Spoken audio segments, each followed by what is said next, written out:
In this video, I'm going to walk you through how you do configuration on skip logic.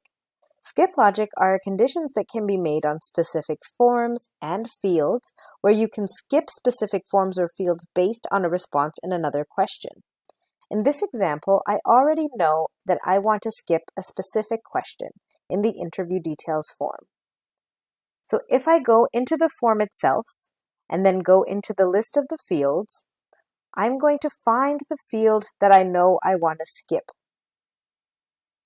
So the two questions I'm going to refer to are, has the child been interviewed by another organization, which is a radio button, which is yes or no, and then the reference number given to that child by the other organization, and that's a text field.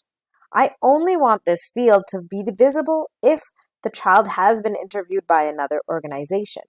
So in order to do this, I'm going to select reference number given to another child, scroll down to the skip logic section, and add a condition here. By selecting add, I'll first find the field that this condition is based on, and the value, which is yes. So if the child has been interviewed by another organization, then this field is going to display.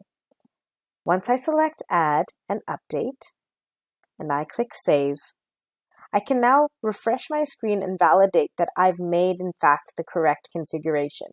So I'll go into the Cases tab and create a new case.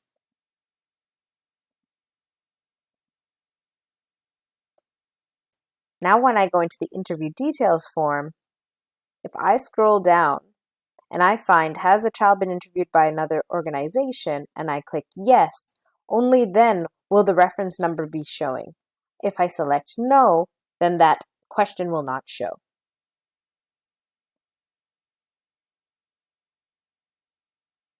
In my next example, I'm going to walk you through how we can do skip logic on a specific form.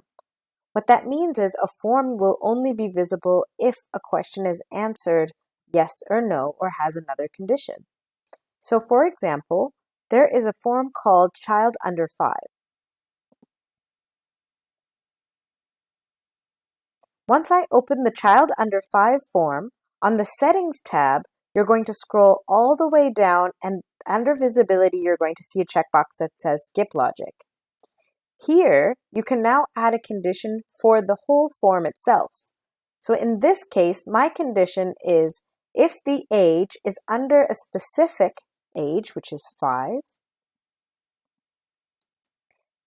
that is only when this form should appear. Once I click Save, I'm going to refresh my screen and validate that this change has been made. So what I'm going to do is I'm going to create a new case, and I'm going to make the age under 5.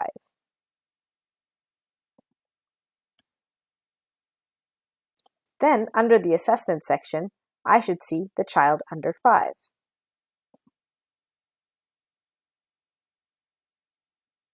If I were to change that age to over 5,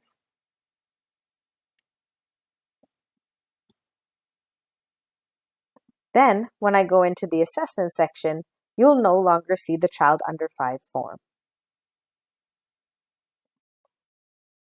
You also have the option of adding additional conditions to one skip logic question. So in order to do this, let's go back to the reference number given to the child by another organization and scroll down to the condition that we had already added. So maybe I want to add another condition where it has to be that it only is a specific agency's reference number that I'm looking for.